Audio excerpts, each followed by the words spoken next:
Okay, welcome back to Talking About. We've got another great episode for you today.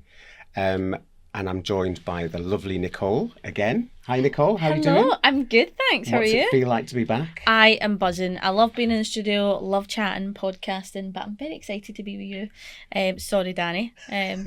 Favourite co-host over here. Partners in crime. Partners in crime, Yeah. Yes, I like it. Excellent. So in the last episode, we caught up with Michelle, Head of Digital Transformation, to talk about the structure for future partnerships. Exploring how we're building stronger relationships, more inclusive, and with our offshore teams.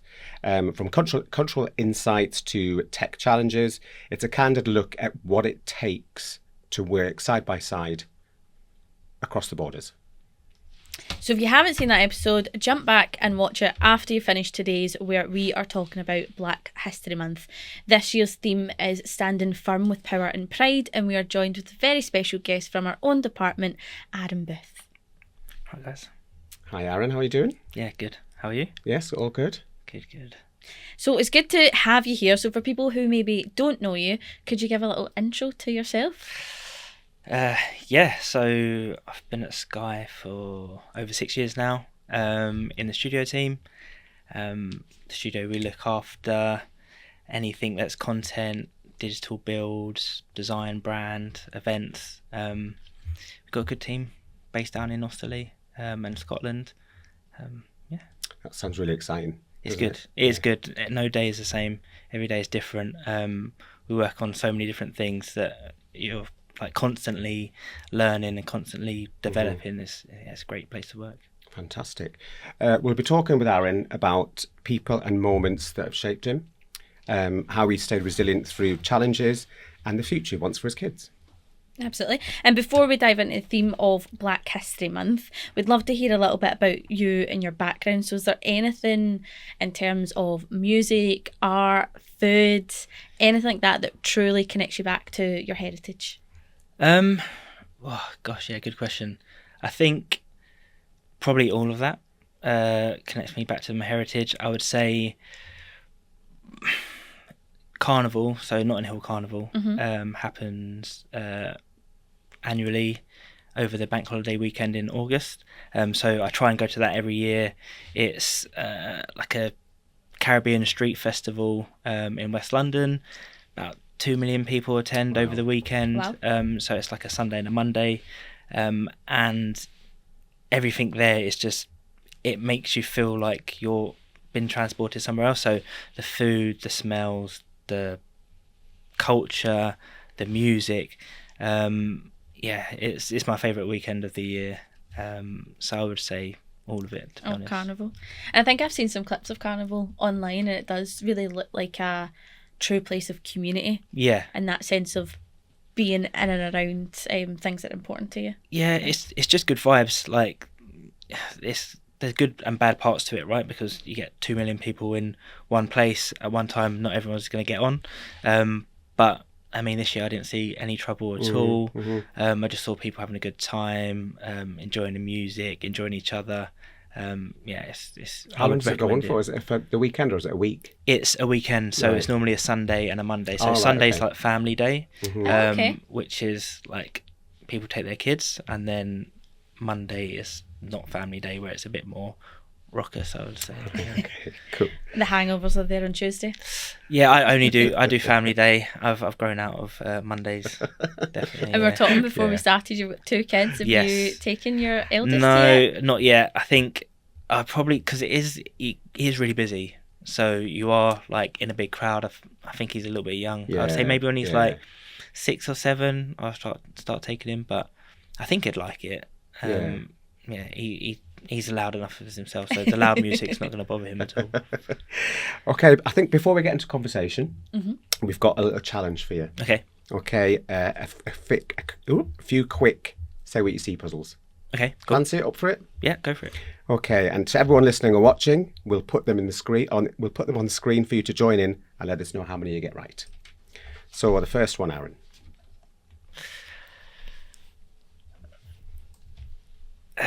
That's standing ovation. It is indeed. Well done. I feel like we should give a standing ovation for every question that we get right. Don't do that. Might mess up the camera work, but we could do it. And the next one. Heatwave. Well done. Okay. I found that one quite tough for some reason. I should And then- be good at this, right? and then the last I think I one. should, yeah. From a creative perspective. Final answer. Yes. Well done. Good. I had to ask Nicole for clues.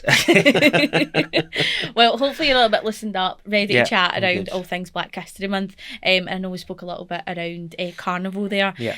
When would you say is like the first time you truly felt pride in your identity? Sorry, and is there any moments that stand out to you?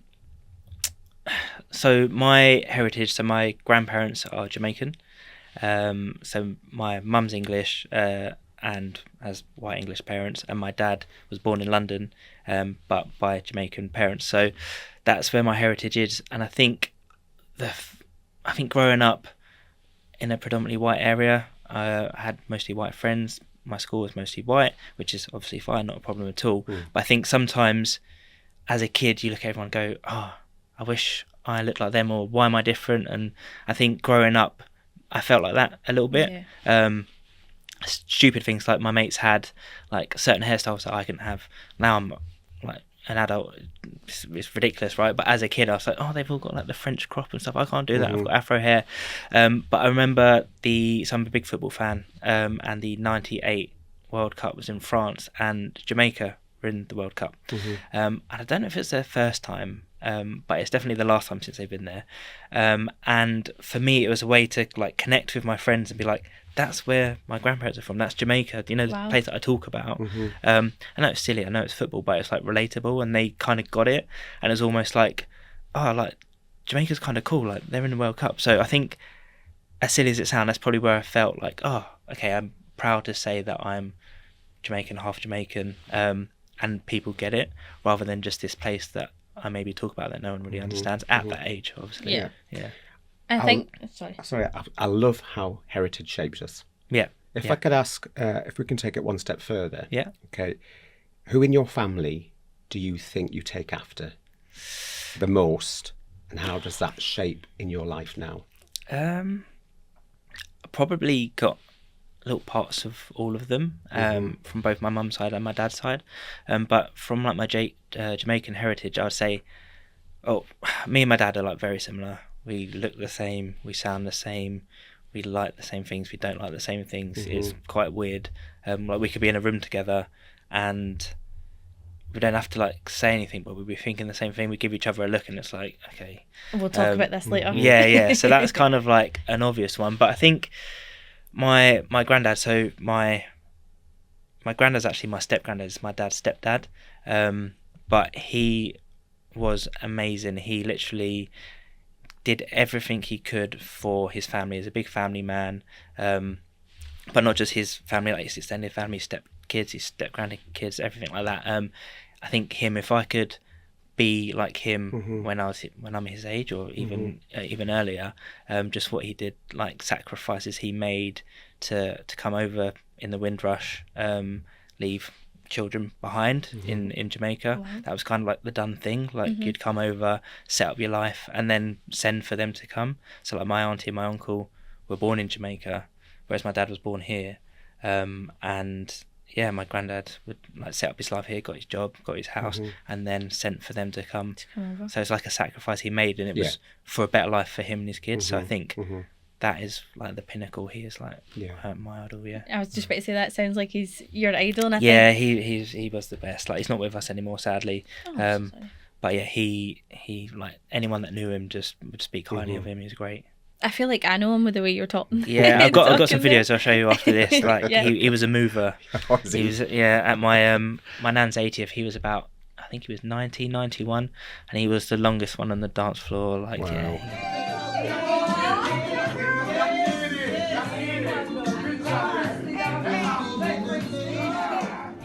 Have any of these dance moves passed through the family? I don't know. I don't know about that.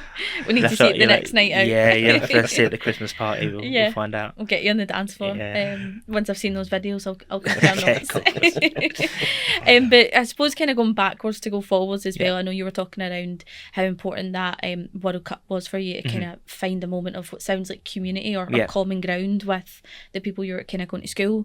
Has there been a time in the past that maybe you've underestimated yourself? Thinking that moment where you've found a community, or is there a time I guess it's topical, but after George Floyd was murdered in like 2020, a friend and I said we were going to do something to raise awareness for Black History Month. So I fully underestimated walking. We said, right, what we're going to do, we'll do something for charity, something that we can both do, and we decided to do a 100-kilometre walk. What's that in English money? What's that in miles? 65 miles, Wow. I think. Maybe 60, 70, I'm not too sure. But it essentially, I was like, it's just walking, right? How hard can it be? So I underestimated the walk. And then we got to and what we did was we documented the whole thing. So we were like on Instagram stories and like doing like 10k updates and just taking a mick out of each other and stuff like that, and kind of took people on the journey with us. It took us 30 hours, and I think when we got to about 70, 80, I was like, nah, this is not for me. I can't do this. Like, my knees were hurting. What did you do? All just all in one go. Wow. Yeah, so literally like we started in the morning and we finished the next day at like lunchtime. Oh my goodness. The way you were saying there with like putting social media updates, I was expecting like over a week or something. It was a 30-hour stint. We carried pretty much everything on our backs that we needed, so like water, food, chairs, like ice packs and all that sort of stuff, rum and cokes, which was a really bad idea, to be honest. But yeah, it got to about 70, 80k, and I thought, I can't, it's not for me. And the guy I'm with, he's like super motivating. He's a PT, he's a karate instructor. He's like, come on, Has, like, you got this, we can keep going. Even though I know he was struggling too. Then I think about 85, 90k, like all of our friends and family came and joined us for the end. And when it was just us two, I was like ready to like throw the towel in. But when everyone was there, like the community, as I said, like back home, most of my friends are white, so for them to come and support us for raising awareness for Black Lives Matter meant so much. I was like, obviously I can't give up now. So I would say I underestimated the walk, but I underestimated myself that I could do it in that stage when we were about 20k out. And 20k is a lot to keep going. Like in comparison to what you've already achieved. You're like 20k. It was I've like already another done like that, 5 or 6 hours or so, and I was like, I was knackered. How much did you raise? I think it was about $3,500. Wow. Yeah, Wow. we did pretty well. Yeah. Good for you. We raised it for Stephen Lawrence charity. Fantastic. When you think about standing firm in power and pride, what does it mean to you personally? I mean, personally, I would say it's about being your authentic self, being proud of who you are, and not like diluting yourself for anyone else. I think there's obviously like people in the past, like Rosa Parks and Martin Luther King Jr., like what they stood for was like equality and civil rights and stuff. So I think, there's the big picture, but I think anyone, no matter your race, you should be proud of who you are, and just like fully embrace it. Yeah, I agree. Totally agree with that. And see, just talking on that around, embracing your identity, has there been times in your life where that's kind of shifted and you've became more prideful and standing in pride in terms of that theme? Yeah, definitely. I think, as I said, when I was younger, didn't really get it. Like, didn't really, why do I look different? Why, like, I was raised by predominantly my mum. She's white English, and I was like, all my family's white from her side, all my friends are white, and I was like, I didn't really, I felt hard done by. But as a kid, obviously, I couldn't be more wrong, right? And as I've got older, as a young adult, I got more and more comfortable with like my skin, my hair, all of that stuff. Now I'm proud, and I wish I was prouder younger, and that's one thing I will instill in my kids, is be proud of who you are.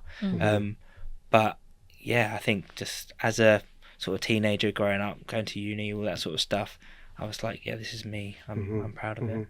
And then just talking about your kids there and kind of what you're wanting to instill in them when you think about their future. So they're 2 in 2 months, isn't it? Yeah.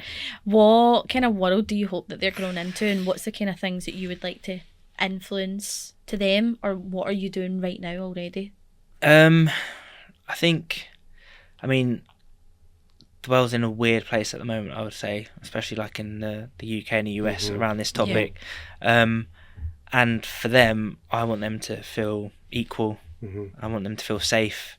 I want them to feel like they can be themselves, like authentically, not have to like change or adapt who they are to make other people comfortable. If people are uncomfortable with the colour of your skin, then that's on them, not on you. 100%.